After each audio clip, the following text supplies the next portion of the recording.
इस वीडियो में आप जानोगे आध्यात्मिकवाद के बारे में। आखिर ये आध्यात्मिकवाद क्या है, आध्यात्मिकवाद का मतलब क्या होता है। अगर आप आध्यात्मिकवाद के बारे में नहीं जानते, नहीं समझते और अगर जानना चाहते हो तो ये वीडियो सिर्फ और सिर्फ आपके लिए है। इसके लिए आपको वीडियो को पूरा लास्ट तक देखना पड़ेगा बिना स्किप किए हुए। तो आइए जानते हैं आखिर ये आध्यात्मिकवाद क्या है। आप लोगों को सुनने में जितना आसान लग रहा है आध्यात्मिकवाद, पर यह इतना आसान नहीं है। आध्यात्मिकवाद के बारे में दुनिया की कोई भी ऐसी किताब नहीं जिसमें आध्यात्मिकवाद के बारे में लिखा हो सही तरीके से, चाहे वो किसी भी धर्म का हो या किसी जाति का या समुदाय का। इस दुनिया में 800 करोड़ लोग रहते हैं, जिनमें से 95% लोगों को आध्यात्मिकवाद क्या है, आध्यात्मिकवाद किसे कहते हैं, आध्यात्मिकवाद का A to Z नहीं पता होगा।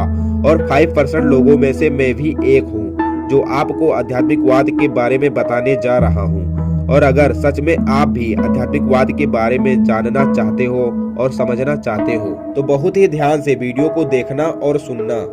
तो सुनो अब आध्यात्मिकवाद के बारे में। इस दुनिया में जो भी चीजें मौजूद हैं, चाहे वो अदृश्य हो या सदृश्य हो, हर एक चीज का जोड़ा है।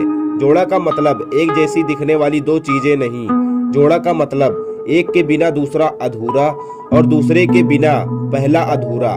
जैसे दिन और रात, खुशी और गम, लाभ और हानि, गुरु और शिष्य, स्त्री और पुरुष, भक्त और भगवान। इसी तरह से आध्यात्मिकवाद है।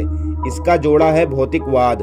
अगर आपको आध्यात्मिकवाद के बारे में जानना है तो आपको भौतिकवाद में झांक कर देखना पड़ेगा, यानी पहले भौतिकवाद समझना पड़ेगा, जानना पड़ेगा। क्योंकि जब तक आप भौतिकवाद जानोगे नहीं, आध्यात्मिकवाद जान ही नहीं सकते। क्योंकि भौतिकवाद के बिना आध्यात्मिकवाद और आध्यात्मिकवाद के बिना भौतिकवाद अधूरा है, क्योंकि ये एक दूसरे के जोड़े हैं, जैसा मैंने पहले बताया। अगर मैं कहूँ आपको दोनों पता है, आध्यात्मिकवाद भी और भौतिकवाद भी, अब आप कहोगे ये कैसे हो सकता है, ये कैसे संभव है, बिना बताए कैसे पता चलेगा आध्यात्मिकवाद और भौतिकवाद के बारे में। तो आइए जानते हैं सबसे पहले भौतिकवाद के बारे में थोड़ा सा, क्योंकि इसके बिना आध्यात्मिकवाद अधूरा है। अब प्रश्न है, भौतिकवाद क्या है? भौतिकवाद का मतलब इस दुनिया में जितनी भी चीजें हैं जिसे हम इंसान देख सकते हैं और देखकर महसूस करते हैं, उन सभी चीजों को भौतिकवाद कहा जाता है।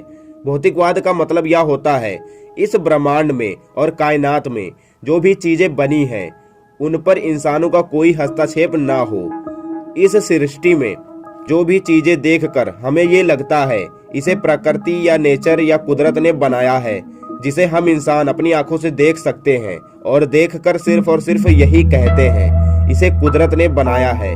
जैसे ब्रह्मांड, सौरमंडल, सूर्य, पृथ्वी, पहाड़, समुद्र, जंगल, यह सभी कुदरत द्वारा बनाई गई वो चीजें हैं जिसे हम इंसान देख भी सकते हैं और महसूस भी करते हैं। इन्हीं सभी चीजों पर ज्ञान प्राप्त करना, सुनना और समझना ही भौतिकवाद कहलाता है। पर अब बात करते हैं आध्यात्मिकवाद के बारे में। जैसा कि आपने जाना, भौतिकवाद के बिना आध्यात्मिकवाद अधूरा है। भौतिकवाद का मतलब था जो भी चीजें प्रकृति द्वारा बनाई गई हैं, जिसे देखकर हम इंसान सिर्फ और सिर्फ यही कहते हैं इसे कुदरत ने बनाया है, और उसी को भौतिकवाद कहा जाता है। लेकिन अब हम लोग आध्यात्मिकवाद के बारे में जानते हैं कि आध्यात्मिकवाद क्या है। भौतिकवाद में चीजें क्या थी जिसे कुदरत या प्रकृति द्वारा बनाई गई हो, जो दिखाई देती है, जिसे देखकर हम इंसान ये कहते हैं इसे प्रकृति या कुदरत ने बनाया है। पर आध्यात्मिकवाद में भौतिकवाद का बिल्कुल विपरीत है। अर्थात आध्यात्मिकवाद का मतलब प्रकृति या कुदरत द्वारा इस दुनिया में जो भी चीजें बनाया गया हो उसे हम इंसान देख ही नहीं सकते।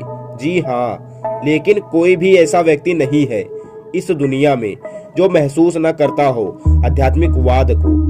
मतलब इस दुनिया में प्रकृति या कुदरत द्वारा कुछ चीजें ऐसी हैं जो दिखाई नहीं देती, लेकिन महसूस हम सभी करते हैं। आइए जानते हैं एग्जाम्पल के तौर पर, तब आप लोगों को पता चलेगा स्पिरिचुअल नॉलेज के बारे में, यानी आध्यात्मिकवाद के बारे में। इस दुनिया में इंसानों की जनसंख्या 800 करोड़ है और सभी इंसान के अंदर एक जीवात्मा होती है जो शरीर का संचालन करती है, जिसको कोई आत्मा कहता है, कोई रूह कहता है। पर इस जीवात्मा को आज तक कोई बता ही नहीं पाया है कि यह जीवात्मा इंसान के शरीर के किस अंग में होती है। होती तो है आत्मा शरीर में, पर हम इंसान न उसको देख सकते हैं न छू सकते हैं, सिर्फ और सिर्फ महसूस करते हैं। और हम लोग यह भी देखते हैं जब कोई जीव आत्मा शरीर छोड़ती है तो शरीर मर क्यों जाता है और ये जीव आत्मा कहाँ जाती है। जब तक शरीर में जीव आत्मा होती है तब तक शरीर सड़ता गलता नहीं, लेकिन जैसे ही जीव आत्मा शरीर छोड़कर निकल जाती है शरीर में बदलाव होना शुरू हो जाता है। इसीलिए शरीर को तुरंत 24 घंटे के अंदर जमीन में दफना दिया जाता है या जला दिया जाता है। बहुत से धर्म में माना जाता है कि ये जीव आत्मा जैसा जो कर्म किए होते हैं उसी के अनुसार स्वर्ग और नरक में जाती है, पर मैं कहता हूँ यह बात बिल्कुल गलत है। ये हम ही इंसानों द्वारा मनगढ़ंत कहानी है। आत्मा कुदरत द्वारा ही बनाया गया है, लेकिन कोई भी इंसान आत्मा को न देख सकता है न छू सकता है। ऐसे ही इस दुनिया में अनेकों धर्म हैं। सबका अपना मानना है कि कोई एक शक्ति है जो इस दुनिया को बनाया है और वो कण कण में है, हर जगह है।